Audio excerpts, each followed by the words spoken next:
ọma ebulie ya elu tie jide nke oji na-aga n'ilu biko ka anyị gbakọ kịta wee kene n'Eze-Ana Eze-Ana ga-adị Eze-Ana ugochitubelu nwoke ọma na oraifite ị ga-adị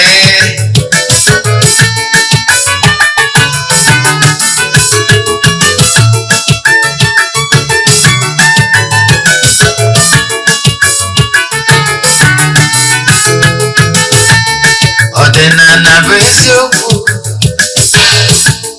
ọdịnala bụ ụzọ ndụ ịma na o nwere olu na-eti mkpu na-asị ụmụ Igbo chigharịa ụmụ Igbo chigharịa kwa mbọsị ọ na-eti n'ụtụtụ na abalị ọ nọ na nkụzi Eze-Ana ugochitubelu onye ọma na oraifite onye mgbasa ozi ọma ọdịnala gaba n'ihu Eze-Ana ugochitubelu onye magije eme ọnụ ọdịnala bụ ụzọ ndụ gaba n'ihu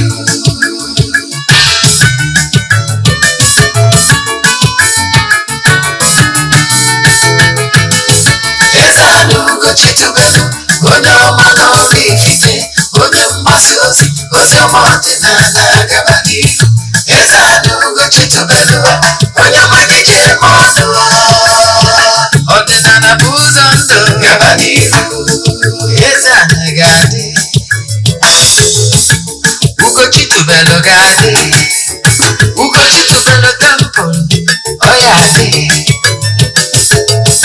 maka na eziokwu akwa chacha ndị ụka eliga anyị fọntambaki ndị oche eli anyị fọntambaki fọdụ asịkala aka ghọrọ ụmụ Igbo si anyị rapụ nke anyị na nke feka mma bụrụ Baịbụl bịa akwụkwọ akụkọ mepekwa chọọchị fa okwu n'ụka agakwa. Good day, viewers all over the world, lovers of Ezeoku TV. I welcome you all in today's section of question and answer. We have in our midst an ordinary evangelist, so you are highly welcome. Well done. Please introduce yourself to our viewers to know you more, most especially those that today is their first time of joining us. My names are Ogbuefi, Eze-Ana, ugochitubelu na oraifite. Fanji wechi ozo Eze-Ana. Abụ m onye isi nchụaja na ugochitubelu ọdịnala temple. Anyị na-agba afa miri emi lụkwazi ọrụ mmụọ dị iche iche. Abụkwazi m onye isi nchụaja na ọdịnala Restoration Prayer Ministry. Bụrụkwazi onye mgbasa ozi ọdịnala Igbo. So you can call me an ordinary evangelist. I will answer. My mission is to help people live better life. Thank you. You're welcome. Before we proceed, is there anything else you would like to say to our viewers? Yes, viewers all over the world. As you all know, we are seeing on the process January ritual. Only those that join in this January ritual will receive the videos on what their WhatsApp numbers at the end of the month. Coming Wednesday. So on this way na aja again, what nchịkọta ya bụ ihe aja nke ọnwa January. Aja anyị na-achụ n'igwe bụ aja mbuni enu aja ịpụta ihe. Aja esigoro na ebuni ọtụtụ ndị mmadụ enu maka na igwe bụ ike. Kedu ihe anyị na-eme na ya bụ aja? Ọ bụrụ na chi iso na ya bụ aja forward ya 3 prayer request. Anyị debe na altar na-achụ aja na-aga ọfọ na-ekwubi okwu n'isi ụbọchị ọbụla gaje na ọnwa agwụ. Yes, ejegori m n'ụtụtụ a je chụọ aja gọọ ọfọ kwubi okwu n'isi ndị niile sonyere anyị. Ụbọchị nchịkọta ya anyị ga-eje na mmiri chụọ ndị mmiri aja mee saraka. Then gbakọta n'elu ana bịa chụọ aja to entities of powers. Then anyị mesịa ya je n'ebe nchụ aja gbuo ebu mmekwa aja saraka. Ọ bụrụ na ị chọrọ iso na aja ihe ị ga-eme bụ forward ya 3 prayer request. Anyị debe na altar. Then token donation nchọncha ego ị ga-contribute igosi na ị chọrọ iso sonye na aja. Ime nke a anyị buko gị echi isonye na ya bụ aja. Anyị anaghị show testimony na social media, but I can tell you ike na ike dị na aja na-achụ n'Igbo. O nwere ndị na-esonye na ya na aja over 2 years anyị dị ya. In fact, as we speak, we're going to book 2024.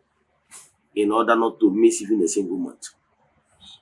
You must have an altar that speaks for you. Very important. And the kid in Ajana actually were.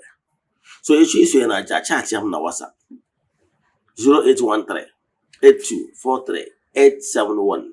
I repeat 0813 8243 871. Mobile 0805 7837672. I repeat 0805 7837672. Mobile na screen. You got a number na guard na watch is from our social media handle, YouTube channel, mobile na Ezeoku TV. Kine menka, kina anu na-emetụ aka na share button na-atụsi ya. Ọ bụrụ na watch anyị site na Ezeoku TV. Onwe lecture anyị nụrụ taa, ya anụta. Iche nri ọzọ, ma ọ bụ na ịchọrọ ishare ya mmadụ. Ije na Ogbuefi Eze-Ana ugochitubelu oraifite na YouTube. Anyị nwere over 1000 lectures. Onwere ihe ọbụla ị na-akụzi ọbụla ị na-achọ n'ọdịnala ya kụziri. Ije ebe anwa. Then, ọgwụkwa ndị na-watch site na Ezeoku TV. Onwe Nollywood movie chọrọ iwatch na channel ị ka chọrọ iwatch ọzọ ma ishare mmadụ. Jee na Ezeoku Great Movies ma ọ bụ jee na Ugochitubelu Movie Productions na YouTube watch ya. Then ọ bụkwa nọ Igbo movie jee na Ezeoku TV Nollywood Movies. Yes. Ọ bụrụ na ị click subscribe or click the bell so that mgbe ọ bụla email upload ka ị dị notified. I can tell you enwelu bomb new interesting movies I na drop this week. In fact, I'm going to make promo. I run promo here now. Feet of Ignorance. In fact, a watch a movie is a gramophone. You can't afford to miss it. Yeah, guys, yeah. Kine so yela ine meto aka na share button. Kine atosi ya ka Chukwu okike pụrụ ime ihe niile onye ike niile si n'aka ya abịa ka ọ gọzie gị n'ebe ọ dị ukwuu. Ya guys, yeah. Thank you and welcome once again. Yeah. We have few questions for you today, Ogbuefi. The first one is, what is the meaning of restitution, and can you elaborate more on that? Okay, restitution is very important. Restitution is a healing. Restitution is the process of healing. Now, if there is any wound, now, natural heal that wound, that process heal that wound. Go restitution. No area. Man onye mejọrọ asị ya ndo ọ na-adaji obi. Restitution bụ ihe anyị kwuru na-eche ndụ sị chegharịa ma chigharịa. You cannot do restitution ma ọ bụrụ na ị draw properly informed, that is informing yourself that actually you are guilty. Restitution is an act of restoring back what you have taken or what you have taken away from somebody. So taking it back in order to make spiritual amend with the person, which is really restitution.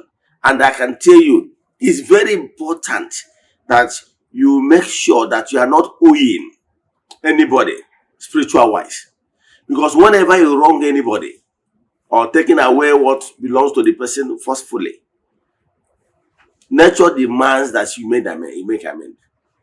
Onya batal genti. Na Bible ị ga-elota akụkọ gbasara eji ama ekwuru Bible ki wan sị ihe ma mara. O nwere onye na-akpọ Zacchaeus. Eweta Zacchaeus bụ onye ọnụtụ. Na Zacchaeus mgbe na Jesus meet o wesi ya Zacchaeus.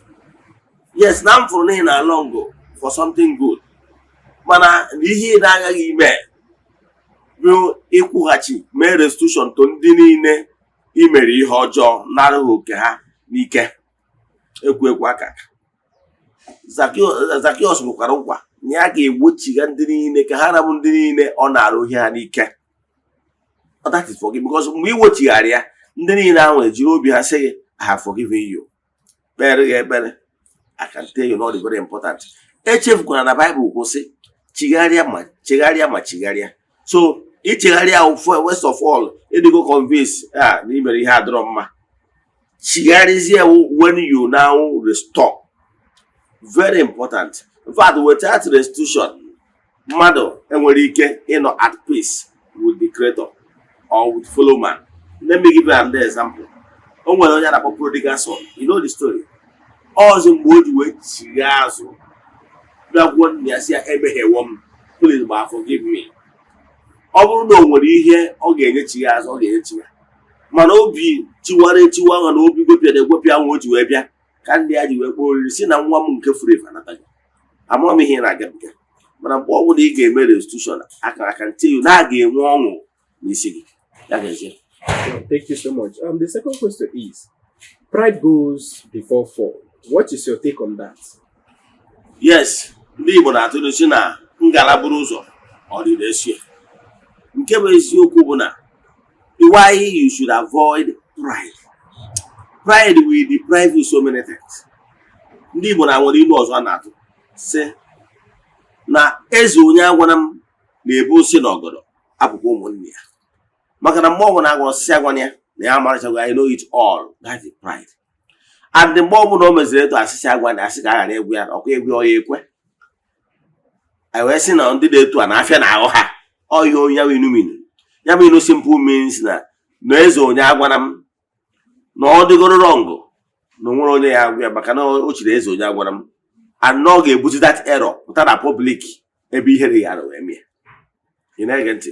So ihe na-achịkọwala gị bụ na you remove pride.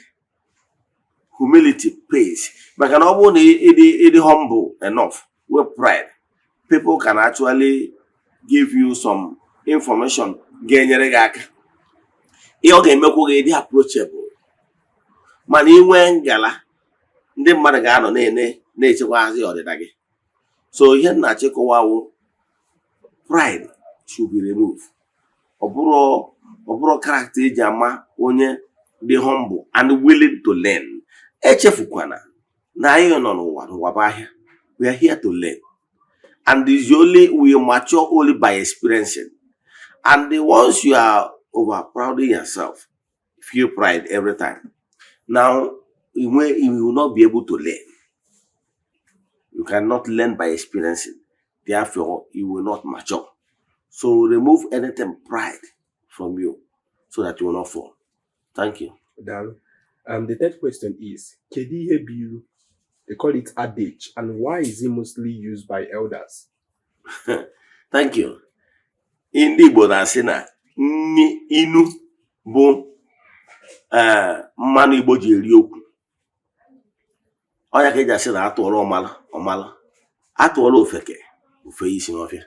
Ndị Igbo na-atụkwazi inu sị na onye atụọla inu kọwarịa, ị marụ na ego eji wee nụ nne ya na n'iyi. Mana asị mba, na ọ bụrụ ego eji rụta nne na-arụtago nne ya amụgo ụmụ, kama na ego eji wee sonye nwatakịrị ọ ego gara ahịa. Ị na-ege ntị. So inu anyị fụrụ ụgwọ inu omimi dị omimi, and inu anyị na-ekwu na ọ dị omimi onye wa philosophical words. Kedu ihe eji celebrate the Aristotles of this world? Kamas. Name them. All the great philosophers of the ancient time. Yes, here just celebrate how that word of wisdom. You know why? Equal like a wisdom, kogi. Oh, nyapata isi na onye atụọla ọmara ọwụna ofeke. Maka na onye aghọtara inu bụ the very important.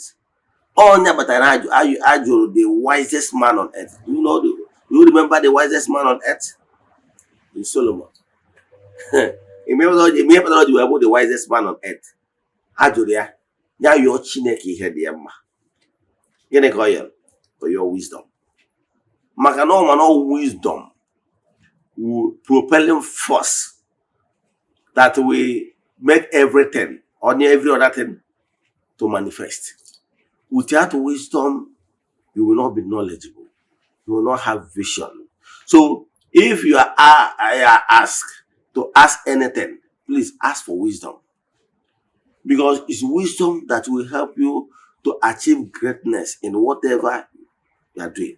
So wisdom, if you wisdom, one, you know how to talk. You have good manners. You are well trained. And let me give you one thing you don't know. It's a pity that people normally looking for money, looking for amassing wealth, but they don't know that having good character, building high moral value, building those things is first, because you are building brand. You are building yourself to the extent that you become a brand. That nigga abuzi ejighi but say na dike. Owu na build your brand, onye obuna ị na-emekọ ihe kwute okwu gasị oh na onye abụsọ mmadụ. Na onye abụsọ mmadụ. And once you get on that people with the brand, get no trust of people. Believe in me, sky will be a starting point. So ihe ndị Igbo ji atụnya bụ inu bụ ka e were na-akụziri gị ihe. And ọ bụrụ na ị gee ntị, ọ ụbọchị nnọgidere joke apart. Years back, I was meditating. I now asked myself, ụbọchị na-meditate ihe gbasara Africa, the first son of God. And I began to ask myself, ihe ndị ọcha mere anyị, wee gụọ akwụkwọ na-agụ wee na-agwa m na the ancient philosophers, all of them was trained in Africa. Echefukwana na agwago nkuzi mbụ wee gwa na the first university, first mahadum was built in Africa. Sure you know? Yes. We're saying that most of all these ancient philosophers school in Africa, including Aristotle, or Plato, and the rest of them. Here na chekowala game that ndị ihe ndị amero de wuna have taka hasu serefa hanachi to the country of their birth, bụ Greece, Athens. Now they now claim that the philosophers started wisdom started in Athens. Aristotle was trained in Africa. So ihe na chekwa na ndị ọcha na-abịa ewere ihe dị mma n'Africa gaa na be ha gaa nationalize ya inu one day but na-eche ihe wee jụọ onwe m kere ebe our forefathers asị na ha ejere akwụkwọ na ha dịrọ learning na-ajụzi mana ha bịa tụọ inu ndị Igbo a abịa were tinye side by side with those English words, some of philosophical words from Aristotle, Plato, and rest of the Kamas and rest of them of this world, great philosophers. I now see that our own Inu now compete favorably side by side with those of those great philosophers. I was like, our forefathers, are they educated? They are not, in the sense of having double degree. Mana okwu inu ha na ekwu okwu amamihe, you can't joke with it.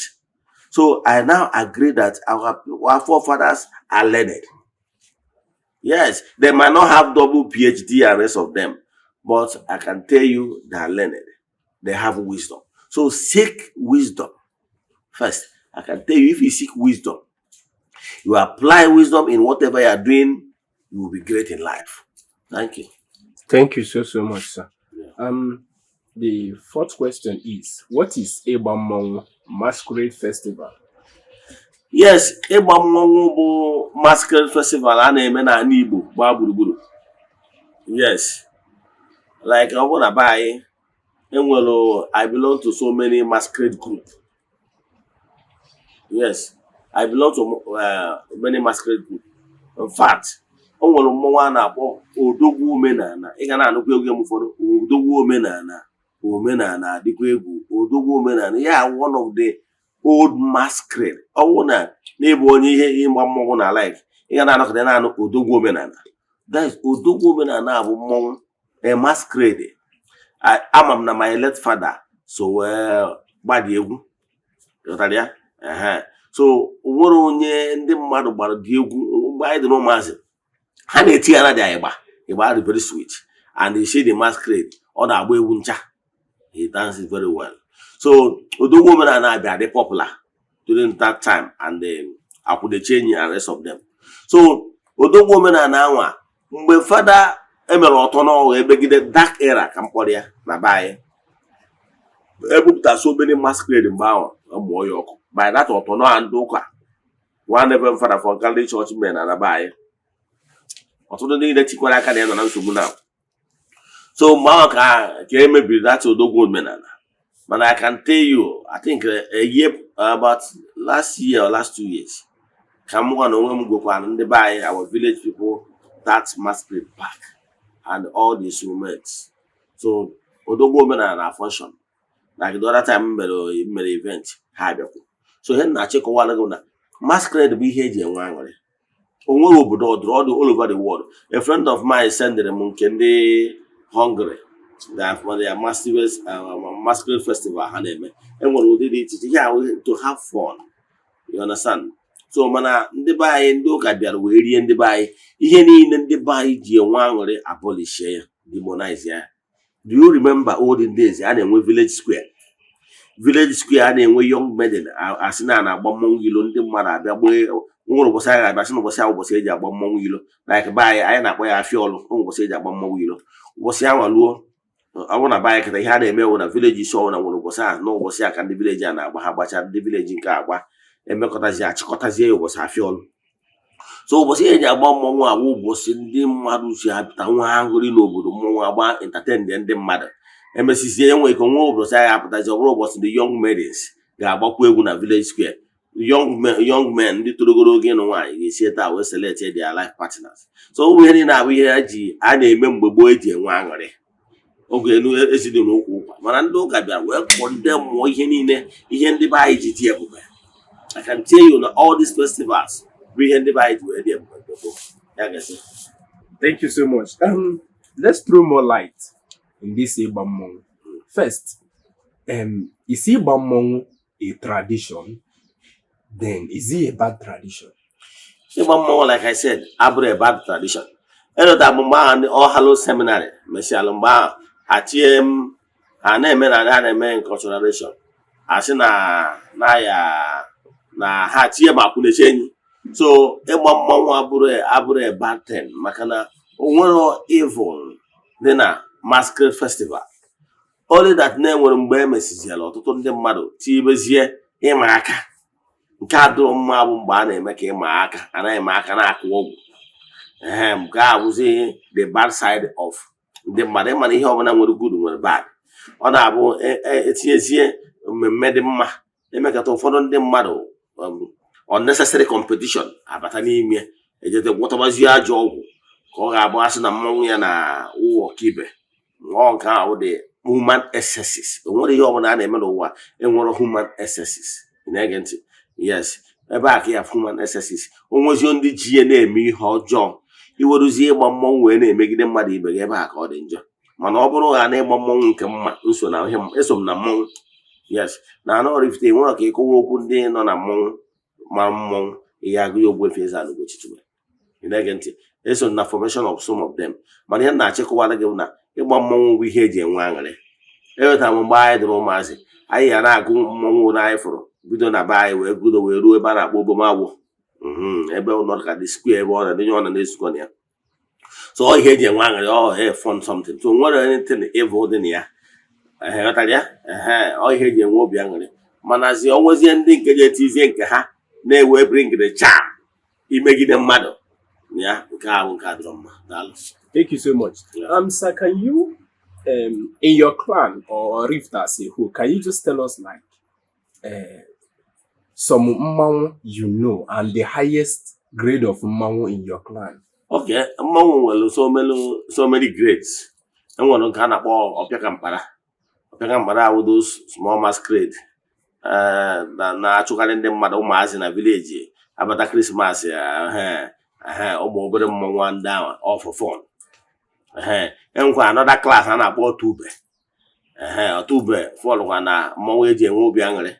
Enwere nke sometimes you notice sometimes eji eme odogwu that time ya afụ onye yi James ọpụta were aṅachu those stick then ha na-apịa onwe ha, onye apịacha onye ahụ nke ya apịacha agụ tụkwara ya iwepụ ya yatago. A na-eme ihe niile a na-enwe aṅụrị dị na ya eji eme ọkanga mgbe anwa. So mana ihe a na-eme ụfọdụ anọgide etu asị mmọnwụ chụwa anyị ọsọ. Ọ mgbe ha nọgide ife Otube o jide ubi ya n'aka ma o jide ofe isi n'aka na-afọ m na ya bụ old man. Ọ na-eme ka asị na old man na-aga na-atụ ọsị na ụkwụ na-atụ ya. Anyị megoro ka anyị dịrị ụgbada tinyere mmọnwụ nke a anyị amụkwana nọ staịl ya. Anyị sị na mmọnwụ nke a na-eno mere ọ na-ahụ na ọ ya agawụzi ije na old man. Anyị sị ji Otube ya were ọsọ o wee chụọ anyị ịya akpọcha ọsọ that day ikpere nọ na-eme. So because no young and elegant people na-anọ n'ime na-ebunye m mmụọ. So ihe ahụ fọn. Enwere ọtụtụ mmọnwụ like ụbọchị anyị na-eme afịa ọnụ n'Oraifite. Enwere ọtụtụ mmọnwụ na-abịa na Eze-Ana na-abịa. Adaeze odogwu omenala na-abịa mmọnwụ dị iche iche ma atụ ebi ma mmọnwụ ọbụla onye ọbụla tiri mmọnwụ ya bịawa mmọnwụ ndị enwere ọgwụ dị ya na ihe niile ahụ for fun mmọnwụ dị iche iche na-abịa so abịakwa na ma ndị nwere ajọ ọfịa nwekwara ajọ ọfịa na Oraifite nwekwuru nke Nnewi ihe niile ahụ fun ịghọtara ya so ụmụ ihe niile a na-eme onwere achụali nke dị njọ kama anyị kwuru na ọ bụrụ na o nwere obodo ọbụla na-eme ala ahụ ka ndị mmadụ jiri ọgwụ wee na-eti mmọnwụ anyị sị na nke a adọrọ mma nọ ihe egwuregwu mana abịazie na mmọnwụ nwee grade by grade like ọ bụrụ ebe a na-enwe akwamozu ọ bụrụ na ị chọrọ iji mmọnwụ wee jee akwụ ọgọ gị ị chọrọ ihe dị ka atụ ebi ha odogwu omenala Eze-Ana ihe ụmụ mmọnwụ ndị ọzọ gasị mmọnwụ ndị a bụ mmọnwụ eji enwe aṅụrị ajọ ọfịa ha ihe niile na mmọnwụ eji enwe aṅụrị tụzi egwu ajọ ọfịa sef obere ego ji iche so ifuo na obodo na-enwe aṅụrị ha wee bịa nwekwara mmọnwụ ọzọ a na-akpọ mmọnwụ abalị like anya ka ha like ọgbasu ha ndị a nwaanyị ada na afịa ndị awa abalị ka ha ji eje nke ahụ mmọnwụ abalị a na-abakwa ya aba na-ege ntị ndị ahụ mmọnwụ abalị ọ bụrụ mmọnwụ ụmụazị so mana ndị anyị niile na-apụta na daytime ndị mmadụ na-abịa na-agba awụ na-agba egwu na-abụghị ego ndị ahụ for fun. Thank you. Thank you so much, sir. So we often hear that Ijele pụta n'ọgbọ mmọnwụ ndị ọzọ ga-echerigodu. Is Ijele the highest mmọnwụ so far in your clan in Igbo? Yes, Ijele na ọgadịga na asị na Ijele na mmọnwụ ọzọ a na-akwụ n'ọgbọ nke bụ eziokwu na ọ bụrụ na ifu gị Ijele ị ga-afụ na ndị mmọnwụ gbagotara. Ijele bụ mmọnwụ dị very expensive to even to erect all the shanganigas. Ijele is big. Ijele is big, and the beauty of Ijele is a big masquerade. So naturally, on mmọnwụ na-abụ olden days yanwa mmọnwụ na-ọbata n'ọgbọ asị ndị mmadụ chedogoro cheka Ijele nọ n'ọgbọ ọgbacha ndị ọdara egbawa. So Ijele is I identify Ijele as something spectacular and something very beautiful. In fact, I want to fully Ijele, more Ijele. I want to feel man Ijele man is mumma. So on our energy, I quantify the beauty and the attraction Ijele one. So I can see Ijele. I'm more than I know. Oh, kuku away fresh go na Ijele kuno. So Ijele be henkiri. Yeah, I so I get you to go look at finish in the Ijele. So you know more that they share the glory of the attraction. Okay, thank you so much. But does that makes that Ijele the overall? Yes, as it stands now, we can say Ijele is the highest. Yeah, the highest. Okay, thank you so much. So, what do you have to say, or is it also a tradition? You know, all this masquerade deducting money from people, like Opiakampara and others. This is fun. Like me, like more it's people that normally see it as maybe they fear from the angle they have idolatry, but for me it's fun. Yes, the truth of the matter, but even when I was growing up, a Christmas I didn't celebrate in the from buy I got account now on our choice and our baby now also on again with him here now fun. So it's a won't be angry. Then a man that one even now. More Ogbuefi Naga say about never see about if in new more move for the fundo to a and everything. So how am I gonna have one I made to an already? So half one I can to Eze-Ana. They'll be shouting my name.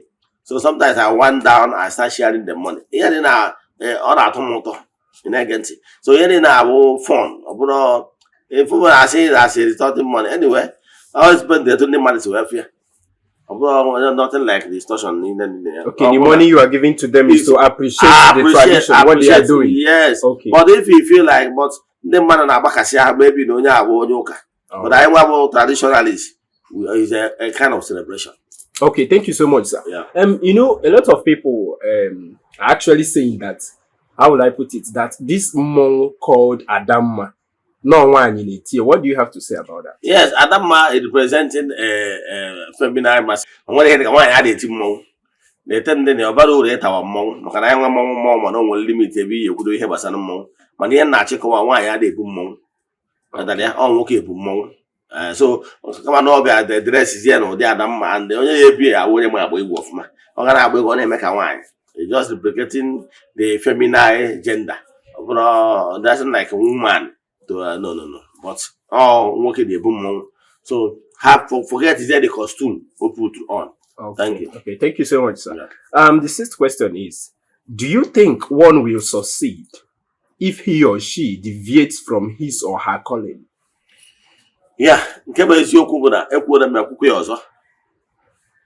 No human being can succeed if you deviate from your calling on earth. Ekwukwa mbọchị nkuzi gbasara akara aka wee kọwaa ihe gbasara palmistry wee sị gị na ọnya ka ndị Igbo ji akpọ akara aka lines ya dị n'aka gị nke bụ eziokwu na ile ya anya ifo na nke gị differ from nke nwanne gị nwere ike ọwụrụ the same mother the same father but no differ. Iche na Chineke na-egwu egwu kama na what you don't know, I keep saying it, what you don't know is only a mystery to you and not to all. I can tell you that this lines dị n'aka gị abụrụ for fancy. Yes, I have the gift even when I was a little small, yes. That time I in a class, I don't in a primary school. By reading your palms, I can actually tell you on your tongue whether I'm working or what. And I wouldn't know your body man. I said, I ain't got a surprise. So, but I can read it. Even with your palms, yes, akara denaka. You even detect on your apple if you have call or the nakaga. Only one you have a great personality. Where star or the nakaga. I want to be with a long life. Only be like from 90 years and above. In spiritual setting, we regard from 90 above as long life. Yes. So in Igbo spirituality. So only want to be from 90 up. Okay, yeah, if you only want short life, yeah, if you only have from maybe from 70, we go some problem. Only you have see pay attention, you have basal health. You're not here. So what you don't know is really a mistake. So you're not check while again now. Upon a mother upon with destiny. And we hear purpose you are here. To go regard me here and not get no assumption. No, and we purpose why you are here. Now, when I go if you align yourself with that purpose you are here, then you will achieve greatness. Man, also don't the man need deviate from that primary reason why they are here. And they deviate here from that primary reason why you are here. Okay, so then what akara mmadụ akara aka onye na-edu ya akara aka onye na-edu ya. So akara aka ha ọ bụ nya ga na-elu di gị akara aka ha nya ga-elu di. So ọ bụrụ na mmadụ deviate from akara ihe ya na chi ya bara mmadụ na onye adabụkwa n'okwukwe onye mabụrụ apostasy. So and onye ọ na-adapụ na akara aka ya ọ ga-afị ya ahụ maka ọ bụrụ ozi ihe ya na ndị otu ya na ndị yi uwe ya and forces ya na so ebe ụwa nọ ihe a ka ọ ga-eme ka ọ achieve greatness. Like o nwere ike ọnwụ na-akpọrọ ọrụ ịjụ na ịma arụ ọrụ akpọrọ gị ihe enweta mpịawa azụ ị ga-enweta bulala a ga-apịawa gị azụ nke mbụgodo na iburu onye akpọrọ ọrụ ịjụ na ihe eje n'ihu ọrụ gị ị ga-enweta disappointment. ọnwụrụ mmadụ eji ama efego gị disappointment. Ndị mmadụ onye ikwe onye gị na-ekwuru okwu o kweghị nkwa ọ ga-edisappoint gị ị bụrụ nwaanyị jụ na ime eje n'ihu ọrụ gị ọ ga-afịa gị ahụ ị bụrụ nwoke si n'ihe eje n'ihu ọrụ ọ ga-afịa gị ahụ. So ọ bụghị ana na imere ihe akara gị na-eji wee bịa ụwa you will suffer. Thank you. Thank you so much. The last question is, what one needs to do in order to be at peace with his or her she? Yeah, kere onye bụ chi mmadụ ka nkọwa ihe bụ maka chi mmadụ. Chi mmadụ abụ a sị na chi onye na-edu ya, chi na-edu. Now, chi mmadụ asịkwa na chi bụ ụzọ. Chi a na-ekwu maka ya enwere so many names a na-akpọ ya depending from the spiritual angle onye a si abịa. Mana ọdịnala Igbo anyị na-akpọ ya chi onye ụwa mmadụ. Chi anwa that mmụọ anwa so gị wee bịa ụwa ya bụ mmụọ aja personal being anwa ya bụ the closest being to you. O nwere ndị n'ụka na-akpọ ụka ọbịa na-akpọ ya ganya na njem enwere ndị ụfọdụ ndị spiritual groups na-akpọ ya spiritual being, spiritual entity, spiritual guide, whatever. Mana ihe na-achịkọwara gị that closest being na-agwa gị okwu ị na-asị na intuition. That small thing ụfọdụ ya sị n'obi ngwakwara m agwa dịsi n'obi ngwakwara m agwa m menyekwana onye anyị ha mkpọchie ntị enyi onye awụrụ ya guide. That tiny voice ya na-awụ iche ime ihe ọjọọ sị ga-emekwana ihe ahụ ihe ọjọọ imekwa ihe anọ ya aghụ ahịa mkpọchie ntị je mee onye awụ ya guide. That ya guide ya nwa bụ na onye nwa bụ onye na-agaide gị na-agbaziri gị na-ama ụfọdụ etu o nwere ndị nwere the gift of ịnụ voice. That na ịdị anụ voice agbọ na onye ọzọ adị anụ. Nwee ndị nwere obi ha na-agwa ha ihe and ọ na-abụ onye agwara o mee ya afụkwa ọzọ agwụ ya.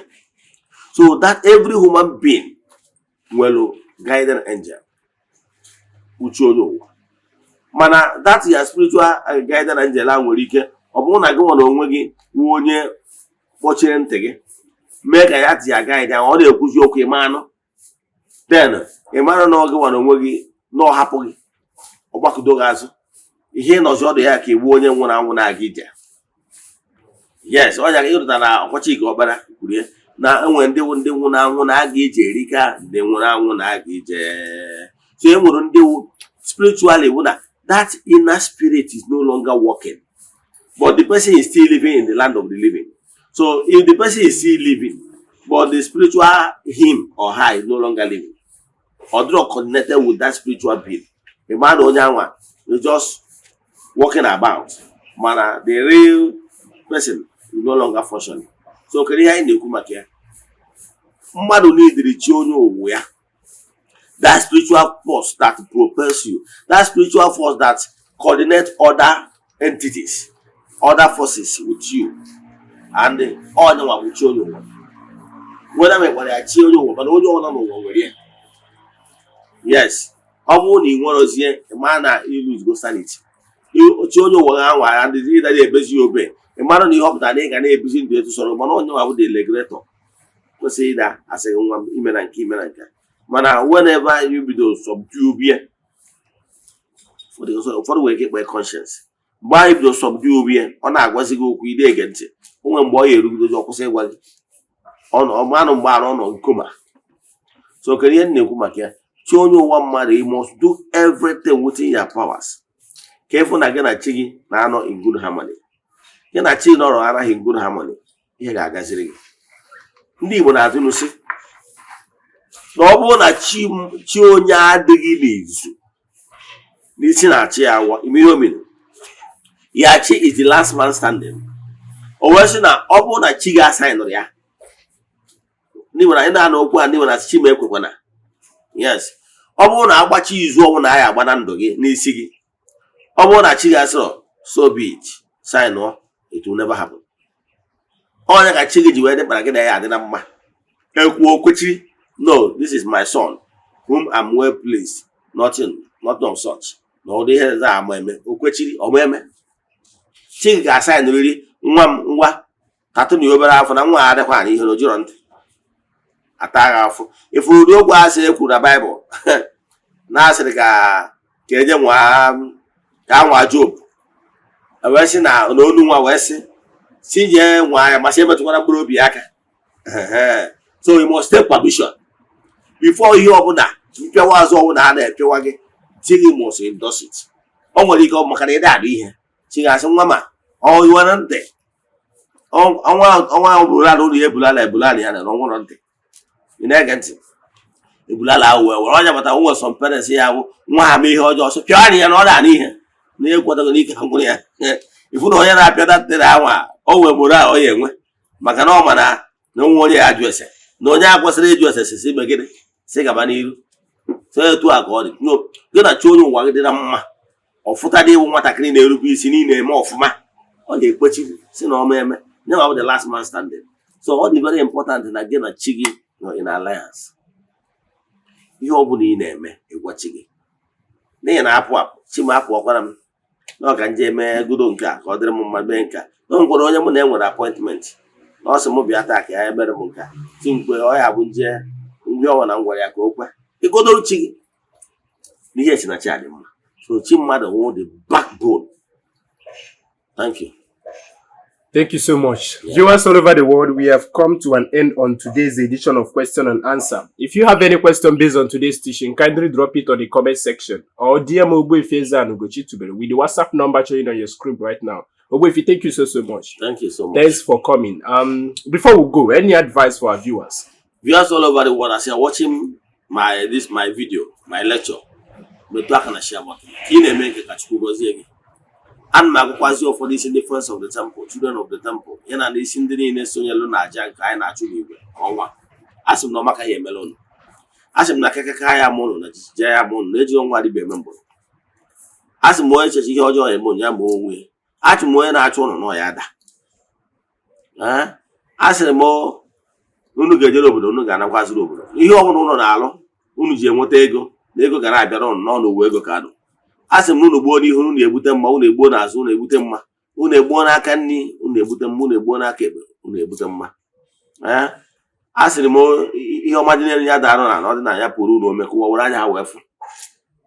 As me only a Libya here, you Nagana. Now, had you go to me, Helena. You say, I guess, yeah. As I'm got the question in an Ogawa Kesioku. Oh, why do you and Uncuzia?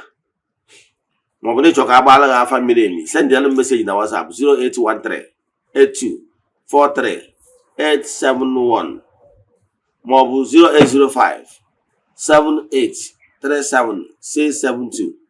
As him no one way you a charger. Never shall all you put me. Calling one in the no gawa Kesioku. Viewers all over the world, thanks for joining us today. Ezeana.